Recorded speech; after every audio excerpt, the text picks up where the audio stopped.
बारी साहब, हमने देखा कि सियासी जमातें और जो सियासी शख्सियात हैं वो अपने सियासी जलसों में लेवल प्लेइंग फील्ड का मुतालबा करते दिखाई दिए। चाहे कोई भी सियासी जमात हो, सबका एक ही शिकवा रहा कि हमें गालिबन लेवल प्लेइंग फील्ड नहीं मुयस्सर हो रही। तो बारी साहब, आप लेवल प्लेइंग फील्ड के इस मुतालबे को किस तरह से देखते हैं और आप क्या समझते हैं किस हद तक लेवल प्लेइंग फील्ड है? Level play level playing field तो बिल्कुल नहीं थी, और किसी जमात के लिए कौमी सतह पर नहीं थी। कुछ जमातों के लिए सूबाई एक सूबे में थी, दूसरे सूबे में नहीं थी, और कुछ उम्मीदवारों के लिए किसी डिस्ट्रिक्ट में है, बहुत सारे डिस्ट्रिक्ट्स में नहीं है। तो पीपल्स पार्टी और जमात इस्लामी के बयानात आ चुके हैं कि पिंडी के अंदर और इस्लामाबाद में जो डेवलपमेंट के काम शुरू करवाए गए हैं बहुत बड़े लेवल पर, उसकी कवरेज अखबारात में भी है। तो बहुत सारे, और इसी तरह लाहौर में बहुत सारा डेवलपमेंट का काम हुआ है पिछले 2-3 माह में। तो उससे साफ लगता है कि एक खास जमात को फायदा हो सकता है। तो इसलिए पीपल्स पार्टी इस चीज का गिला कर रही है कि पंजाब के अंदर नहीं है। जीडीए गिला कर रही है कि सिंध के अंदर लेवल प्लेइंग फील्ड नहीं है। तो इस हवाले से अगर देखा जाए तो ये पाकिस्तान का वाहिद इलेक्शन है जो इंतखाबात पोलिंग से एक दिन पहले तक जो है लेवल प्लेइंग फील्ड का, इसके बारे में सियासी जमातें वाज़े तौर पर बयान दे रही हैं। माजी में आम तौर पर इलेक्शंस के रिजल्ट आने के बाद शिकायत का बहुत बड़ा जो है वो उभार आता था, लेकिन इस दफा तो पहले ही सब कुछ हो रहा है, सबके सामने है, कुछ बताने की जरूरत नहीं है। अगर आप इंटरनेशनल मीडिया देखें तो अभी आप इंटरनेशनल मीडिया का अगर मुताला करें, टीवी चैनल्स देखें, उनके अखबार देखें, उनकी न्यूज एजेंसी देखें, तो एक चीज पे सारा आलमी मीडिया, पाकिस्तान के इवन अखबारात के एडिटोरियल पढ़े तो एक चीज पे इत्तफाक है कि पीटीआई के लिए लेवल प्लेइंग फील्ड नहीं है। हमने जो सर्वे किया है हाल ही में, उसमें जिन लोगों ने कहा कि वो मुस्लिम लीग नवाज को वोट देंगे, उनका 58% लोगों ने कहा है कि पीटीआई के लिए लेवल प्लेइंग फील्ड नहीं है। और पीपल्स पार्टी को वोट डालने वाले जो रिस्पोंडेंट्स थे, उनका 68%, बहुत बड़ा है।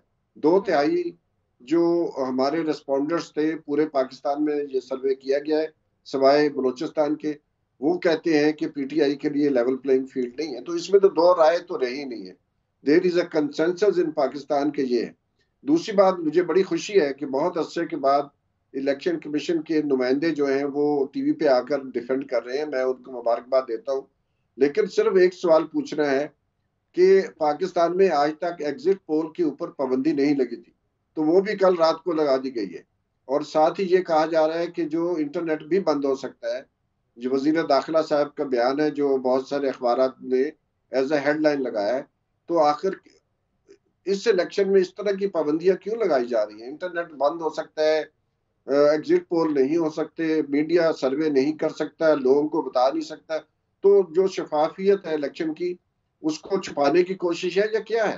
तो मैं समझता हूँ, तो ये जो मामलात हैं ये हमें समझने की जरूरत है कि अगर ये सब कुछ किया जाएगा, वोट तकसीम कर दी जाएंगे एक ही फैमिली के, जी। और पोलिंग एजेंट्स को, क्योंकि पोलिंग एजेंट्स ठीक को है जो बारी साहब, आपने जो ये इंटरनेशनल सर्विस का जिक्र किया है, इस पर और भी बहुत सारी रिपोर्ट्स हैं। वॉइस ऑफ अमेरिका ने भी यहाँ पे सर्वे किया, उसके नताइज कुछ मुख्तलिफ रहे हैं। इस पर गुफ्तगू करेंगे। अभी हम चलते हैं ब्यूरो चीफ पेशावर काशिफुद्दीन सैयद की जानिब। काशिफुद्दीन हमारे साथ मौजूद हैं। काशिफ, आप ये बताइए कि खैबर पख्तूनख्वा में आपको क्या मजमूई तौर पर सूरत हाल दिखाई दे रही है? आपको लगता है कि इस बार केपी कोई सरप्राइज़ दे सकती है या सरप्राइजिंग रिजल्ट्स वहाँ से सामने आ सकते हैं? मजमूई तौर पर क्या अहवाल है वहाँ पर? जी बहुत बहुत शुक्रिया। यकीनन खैबर पख्तूनख्वा के हवाले से एक खसूसियत तो ये है कि यहाँ हमेशा तजर्बे होते हैं और गैर मुतवक्के नताइज आ जाते हैं।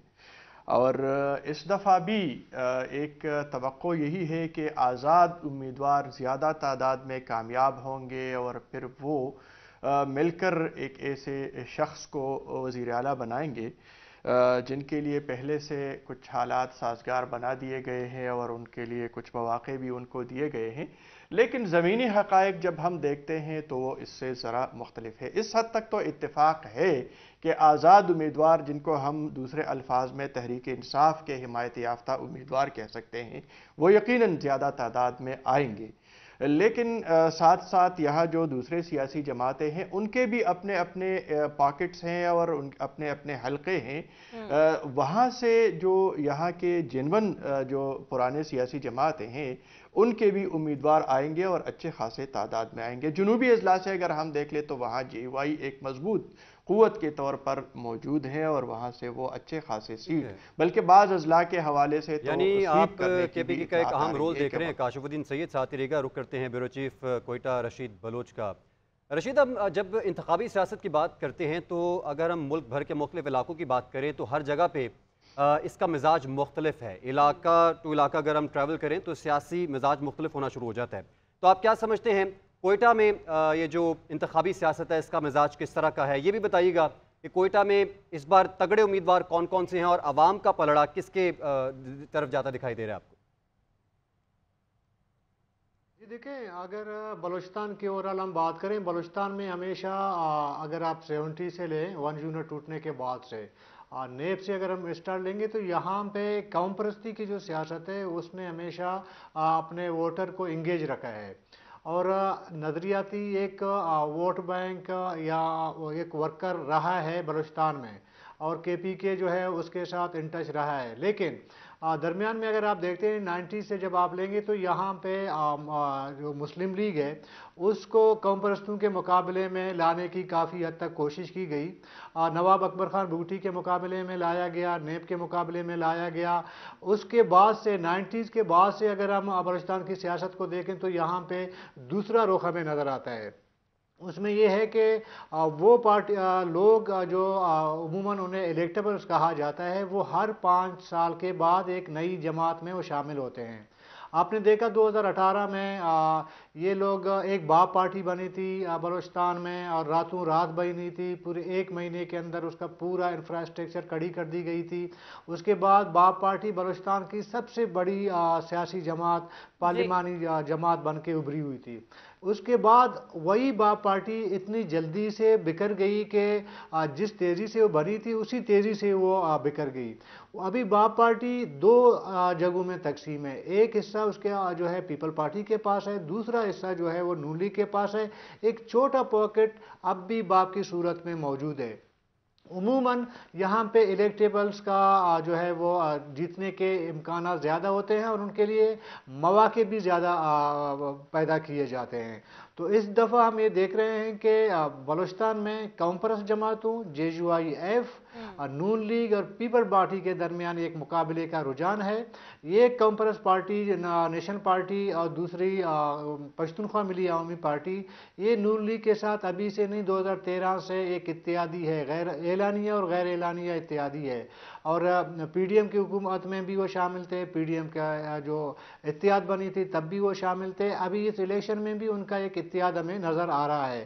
تو یوں لگ رہا ہے کہ نیشنل پارٹی، پی کے میپ اور مسلم لیگ نون یہ آنے والے وقت میں سیٹیں بھی زیادہ لائیں گے اور ان کی ممکنہ طور پر حکومت بھی بن سکتی ہے. یہاں پر بھی کانٹے کا مقابلہ جو ہے وہ دیکھنے کو ملے گا.